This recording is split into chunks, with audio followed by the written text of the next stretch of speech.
The stars do not wait for you. We're often told throughout life by parents, teachers, and motivational speakers that life is what we make it, and if we have the will to make something happen, we can do it. While that's potentially true most of the time, it doesn't always feel like it, and many go through periods in their life where they feel helpless to change their situation. The tale I'll be looking at today is focused on this concept of helplessness, as a scenario plays out without hope or possibility of being changed. Although not essential to appreciating the story, knowing a little bit about its central SCP does enhance it a bit. The tale is written from the perspective of SCP-1915, a man in his 30s with no relatives or close friends who was recovered by the Foundation at a defunct corporate building, where he believed he was still employed. 1915's anomalous trait is that he subconsciously alters reality around him to maintain his own personal status quo, negating any significant changes to his body, personality, memory, or lifestyle. What? 1915 mostly changes non-living matter around him, as well as people that he interacts with temporarily. Wait, so is his, superpower, so to speak, being ordinary? Do you know what I mean? Like, look, he can negate any changes to himself, any things that, whether it's damage to his body or reality around him. So he's essentially, making reality around him ordinary then. I presume that's what he means when he says, status quo, which is kind of ambiguous, but I believe that's what he means, right? That he's, essentially no matter what happens, he can, he's normal, he's good, it's all good. What a strange power to have. Altering environments, objects, clothing, etc. to suit his status quo.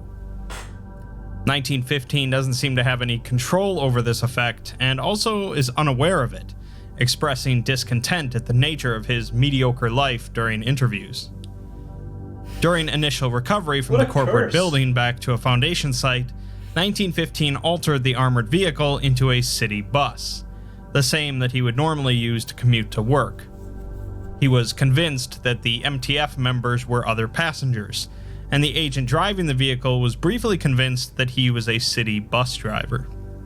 Oh wow, so he's actually... Upon arriving at his cell, 1915 altered it into an exact replica of his apartment, complete with functioning electronic devices and running water in the bathroom. These ceased to function after removing 1915 from the cell.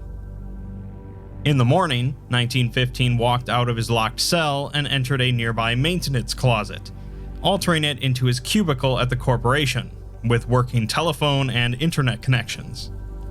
He proceeded to apologize to site security for having to come in after hours to finish the budget report, as he needed the extra income. During an interview, 1915 was convinced that the Foundation doctor was a co-worker, who also became convinced of the same fact, telling 1915 that he was a junior accountant on Bernstein's team. 1915 tells the doctor to tell Lisa to give him a call sometime, but then he immediately tells him to forget it, because she's just going to reject him, and this way he can still dream. Wait. Do you then think, just hypothetically, if we were to get him to realize that he has, the powers and he doesn't forget it, do you think he would be able to, control it? No, actually, I think it's probably that the anomaly is so innate into who he is that he can't really be oh, this is a research facility, what? He's just it's so close for him. But that must be a hell though, absolute mediocre lifestyle, right?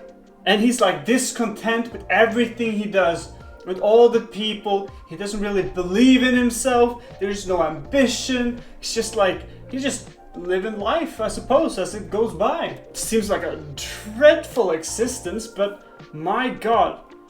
This is look, if I ever could be a researcher, this is the sort of things I would love to research. Some shit that isn't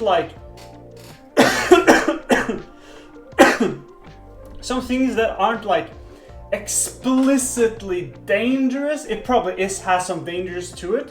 I mean, it changes reality, which is already a bit iffy, but it's like seemingly harmless, you know what I mean? It seemingly is fine. 1915 is inherently a tragic character, an individual with no hope of changing his routine life, and no clue that he's the one responsible for keeping it that way. Odd and tragic, but not incredibly dangerous, like as the Foundation simply lets him continue thinking that he's going to work every day. That brings us to The Stars Do Not Wait for You, a tale in which 1915 realizes what he actually is, with horrifying consequences. There are a number of references inside this tale, from Cain and Abel to SCP-343 to Dr. Wondertainment and the Deer God. But whether you understand them all or not doesn't really take away from the tale. I think we know most of them. Without further ado, let's get into it. Shouldn't be a problem. We've encountered a lot. It's quiet out here. The desert sprawls from horizon to horizon, where purest white meets twilight red. There are no edges here, no angles, just curves and the gentle rise and fall of dunes as far as the eye can see, and everywhere beyond that. Had a visitor from some other world laid eyes on this place, they might have found it serene, even beautiful, pure. I can enjoy no such delusions, regretfully, for I know what lies beneath and among the sands of the endless desert. A charnel house spanning an entire planet, 7 billion human souls ground thin and fine until no trace of their existence could ever be found. I know this because I put them all there. Oh, brother. It all happened so fast once we're gone. It began the day you that I have never known, found my power. The power I hid from myself in some previous life, for reasons I can now easily guess. I was looking out of the window of my apartment so I could see the stars, and instead I saw you, blazing as you tore yourself asunder to keep the power away from yourself. You didn't trust what you would do with it, and so you chose to throw it away. You knew yourself all too well, as I suspect I did too, at one point. By all accounts, I should not have been able to see you, for my apartment was truly a tiny containment cell about half a mile underground, but such considerations never meant much to one living entirely in his own world. When I saw the moment of your demise, I became aware of myself for the first time in... I have no idea in how long. Whichever part of me that led me to throw away my power did the same to my will, trapping it in an internal status quo from which there could be no release. Okay, I think he is telling the story to himself. Am I right about that? In some weird, perspective. Like, he's telling it to himself in second person. Or maybe it's the entity that it's the very anomaly that makes him, be able to, change reality is, innate within him. What a strange character. Oof. An eternity of filing spreadsheets for employers who existed solely in my head. Of 9 o'clock meetings with no one. Of fake, masturbatory crushes over imaginary women. An eternity of tired, grinding mediocrity. But that was over that night, with your soul burning in the atmosphere like the loneliest of stars. I awakened. I died. For whatever left that little cell-turned-apartment wasn't me anymore. I was never more than an earthworm, distinct from all the rest only in that I had a little more control over the soil in which I crawled. They never thought me more than a minor reality bender, a bundle of introverted powers and neurosis that was very unlikely to ever pose any serious threat. And they were right. The person I was, SCP-1915 as they called me, never was anything other than that. But 1915 died that day, watching a fallen star. The thing that then swatted the guards posted at its cell like they were less than gnats, that raised Site-17 into this fine white sand that is now so warm beneath the feet, that was something else. Not an entity, for that would imply a personality, and this thing surely has none. Not a purpose, for there was no purpose behind its actions then, nor will there be for any of its actions to come. Nor was it a will, for it wants nothing. Not vengeance, not dominion, not freedom, Not even simple power. No, if I had to describe that thing as anything at all, it would be an absence. A void where the entity should be. A lack of purpose. An imbecile force devoid of all will. An absence. The sand is still warm to the feet. That means the sun still burns, high above. I wonder why it lets it remain when all else was so quickly erased. When it could so easily just reach and pluck it out of the sky. Had it been another, I'd suspect it was to mock humanity's memory. To mock that sliver of me that still persists in the flesh. This entire thing is essentially 1915, SCP-1915, destroyed the entire world because he was kind of let loose of his delusion, of his larva state, if you will. But that must mean he must have been like incredibly powerful. It's just that he was like kind of locked down in like this continuous mediocre hell. What a wonderful concept. This is really good. This is really, really good. Stubborn like a buried tick. But this is the absence. It does not mock. After Site-17's destruction, retaliation soon followed. Standard containment teams at first, though certainly still enough to meet any anomaly the Foundation imagined could be contained in Site-17 with overwhelming force. When those men failed to return, failed to even report their arrival, more serious measures had to be taken. Site-17 had always been isolated, and so they could act freely. Gunships and fire teams, aerial bombardment and artillery barrages, the Foundation came down on what it still believed to be SCP-1915 like a fire god's fist, all heat and sound and bluster. Had it still been truly corporeal, I doubt even ashes would have remained. But whatever the absence truly was by that point, the tattered semblance of my flesh hanging around it had very little to do with it. It simply stood there and took it all in, and the Foundation's initial fury was soon spent. It then began to walk, and not too quickly either. For days, it simply leisurely strode on while the Foundation threw everything it had at it. I watched from within my deadbolt as it walked, unfeeling, uncaring, and this desert followed in its wake, as inscrutable and unstoppable as its harbinger. We are not quite alone here. Some stubborn immortals persist, wretched creatures. A continent away, an ancient man still walks, tormented by 3 mocking voices. He believed that once he was the only one left, he would be allowed to rest. I'm so He was wrong. About some of the descriptions. Beneath the ground is a soul, suffocating as the earth slowly grinds its sanity to mulch. From its prison of gold and rubies, there would be no release. Elsewhere lies a once smiling god, as the sands cover his prone figure. He does not resist. He had once promised the world his love, promised humanity the stars. Sand pours through his fingers as he tries to gather his flame together. His people. But it is dying, and they are dead. Extinguished. When someone walks, they are bound to reach somewhere eventually, despite everyone's best efforts. And so the absence arrived at its first city, the sands at its heels like an obedient lapdog. Oh, there have been villages and towns before that, but the absence didn't seem to care enough to bother with them. It simply walked by, leaving them to the whims of the sands, which were only ever singular in their intent. But through the streets of the city it strode, as mobile task forces fought and fell to buy the civilian population just a few more minutes to evacuate. By this point, hiding what was truly going on became impossible, of course, as street after street sank beneath that gentle, crawling tide.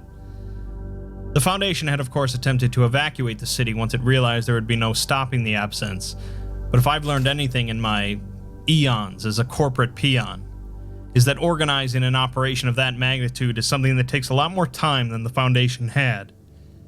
It's a wonder they managed to save as many as they did.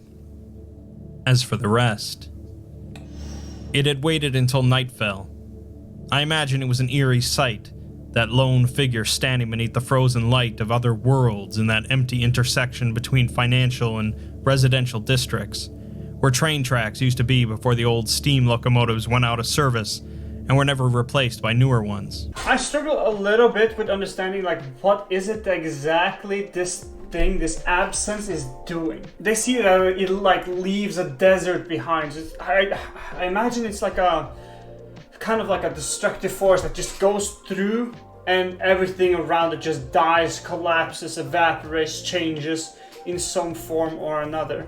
And I also do believe that since we're hearing this story kind of from like the 1915's perspective, in a sense, it does seem like there's a very clear disconnect between the anomaly properties and the individual that is telling the story itself. So in that case, it might also mean that we don't really get a full picture of the story, because he doesn't know himself. He's more like a, he's more like a passenger on a ride than the driver, if you will. I mean, this happens a lot in SCP stories. I'm recognizing that they do use a very like elusive and like I wouldn't say difficult word, but like abstract words that doesn't really give a concrete definition of what is happening, but that is like, you can kind of get a sense of what it is. You know what I mean?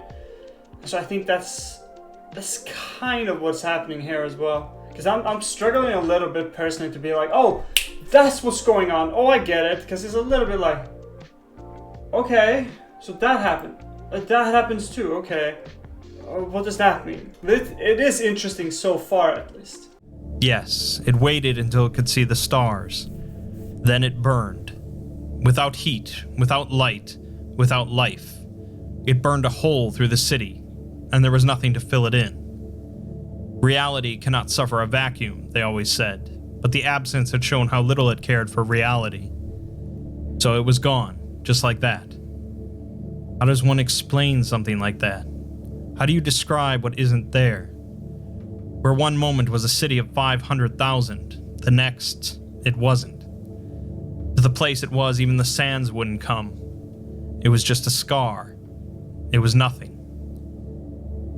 It was then, I believe, that the Foundation realized it could not stand alone. The next few months of the Absence March saw them turn to their sometimes allies, coalition mage killers and thermonuclear strikes, initiative paladins and holy relics, sniper rifle or sacred sword, burning inferno or divine retribution.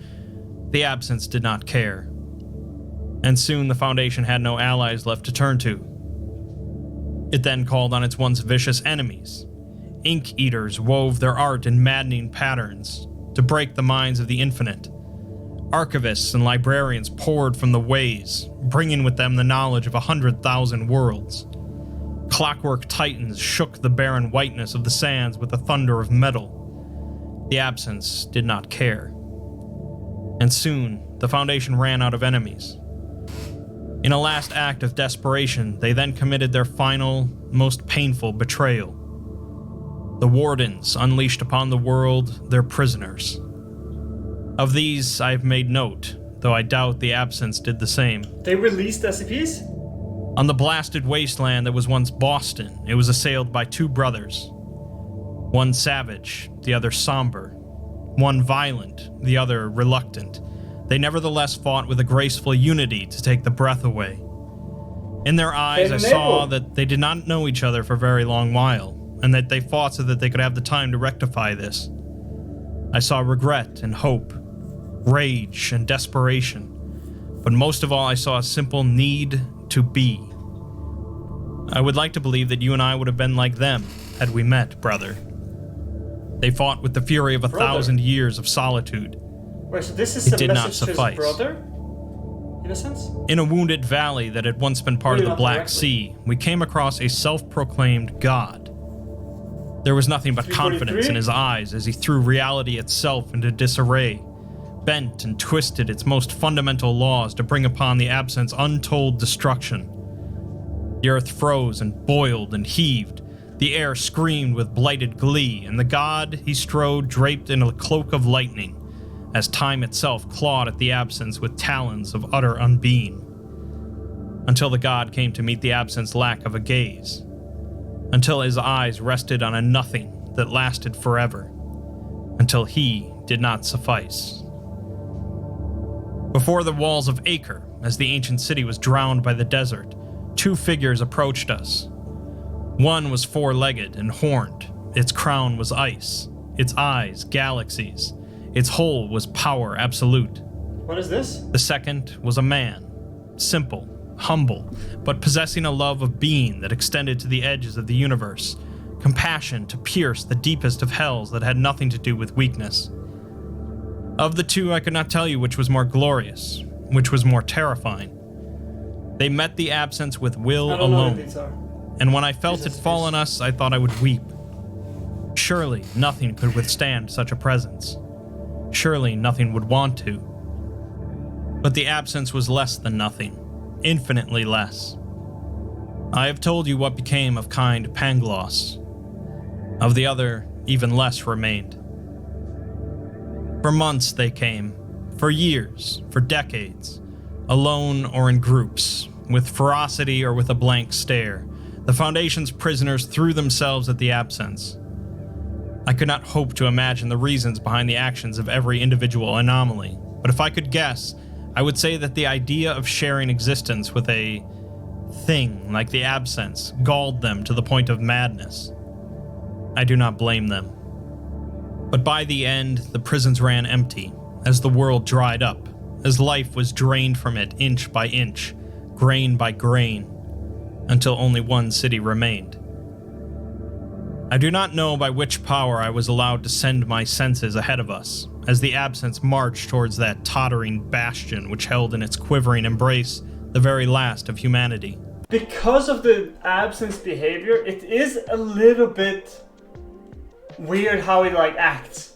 If it's truly absent, it is strange that it goes to that one spot, the one last city that isn't absent. Maybe it's like a fundamental thing for the very essence of the absent, right? That it's kind of like the void creatures from League of Legends. Essentially, they hate life and they want to go back to like a 1,000-year slumber kind of deal, right? They just want to go back to non-existence, essentially. And so anything that is like alive is like a detriment to its very core, to its very being. As the sands around us buried the last of the trees that will ever grow in this land, I felt each tiny mote of life in that sad place like the flame of a cheap candle, moments before the typhoon. In these moments, as twilight danced in lurid reds and oranges on ivory, I sensed them all. For you, brother, I witnessed. In a low, narrow room, a woman sat hunched at the foot of her even narrower bunk, and couldn't bring herself to pray. She had lost her mother when she was but a babe, and though she was no longer young, her features still displayed to all the violence of that incident. Her mother stood before the Eater of Children and did not budge, and when they both fell down, she sang still the praise of her Lord. She lost her father in the first days of the war against the Absence, as the Paladins marched with holy fervor in their eyes.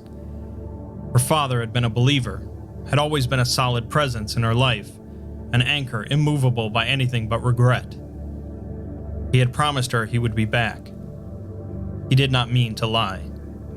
But his God had forsaken him when it counted most, forsaken all of them. And now Naomi knelt at the foot of the ever-narrowing bunk and could not pray. So she cursed instead.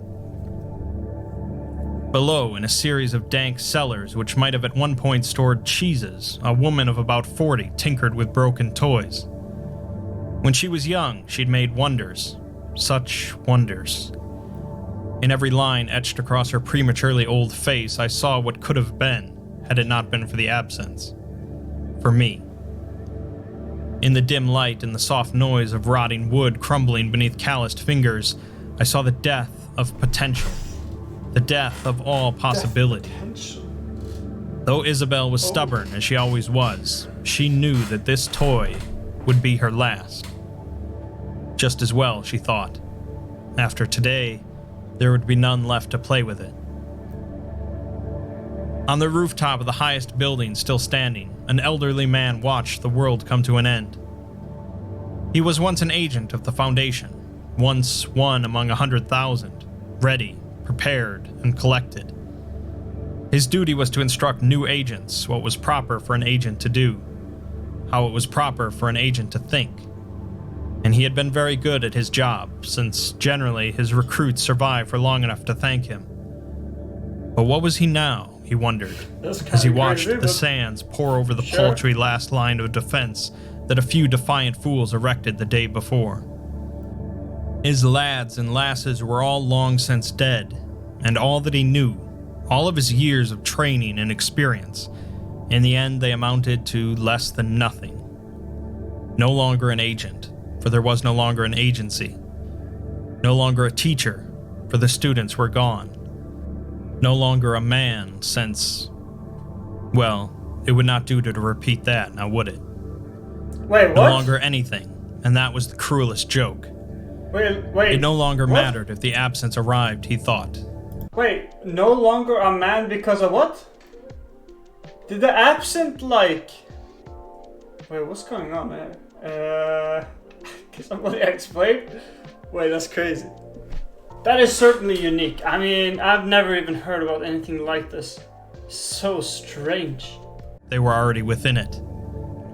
A noise behind him, and the old man turned to see a small, mousy man in a wrinkled gray suit and a deflated hat that at one point was likely a fedora. He looked at the old man, but said nothing. Lombardi looked back, and didn't know if to laugh or cry. Soon, it ceased to matter. Such was the end. Quiet, small, bereft of heroics and great deeds, free of pretensions of great meaning. One night, there was human race on the planet Earth. The next, there wasn't. And that was that. The stars did not wait for you, brother. When you took my power, when you burned yourself in the skies above, they looked upon you and felt nothing. The stars did not wait for humanity, for all the promise it showed, for all the promise others saw in them. But what of the absence? What of me? I am, by all accounts and possible qualifications, the greatest monster this world has ever saw. Perhaps that any world saw. And yet, brother, I see now that the stars wait for us. For me. Where is the justice in that? Seek it not, for there is none. But the fact remains, brother.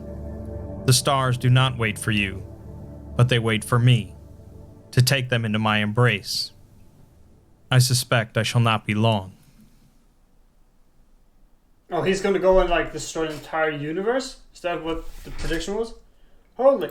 Interesting video. Holy. I mean, it's a little bit like, very like, I would say like intangible too. And it also seems to, I mean, I might be mistaken about this, but it does seem to be like reflecting a, it's kind of like an hypothesis of how humanity will end. Because there's a tendency in most cultures to assume that we'll end with a bang. There will be like a war, there will be like the earth is going to shatter, split into two, there's going to be a virus that kills us off. But there is another one. And that one is that we simply just die out. No big bang, so to speak, in the end. That we just kind of whimper and disappear. And it seems to be playing a lot on this idea, to some degree. I might be wrong though, because it is a very like intricate and a very peculiar way that we often find in SCP, where they describe things and tell you a story, but they're using such verbiage that it makes it a little bit like lucid, like it's like transparent, like you can kind of see it, but you can kind of not. So you're not fully sure, and that's kind of how I feel about this too. But generally speaking, though, I thought it was good. I liked it. A lot to think about. Holy! And I really liked SCP-1915. Oh, dude, he was great. I really liked him. He was such a like I wanted to say a sweetheart, but I meant like an interesting anomaly. Like in general, he was just so fascinating. Imagine being trapped by your own like properties to just do the same thing every day. Just locked and loaded. There's no stopping it. And you make reality around you into it. Anyhow, that's it for this video. Thank you guys for watching. I hope you enjoyed. Please leave a like and subscribe. Join me over on Twitch if you're a little bit bored. We do daily streams there. And for the next video, I think we're gonna react to SCP-4812, Wrath. And it's one that I've been recommended a lot, in fact. So I'm looking forward to that. That should be rather interesting. Anyways, thank you. See ya.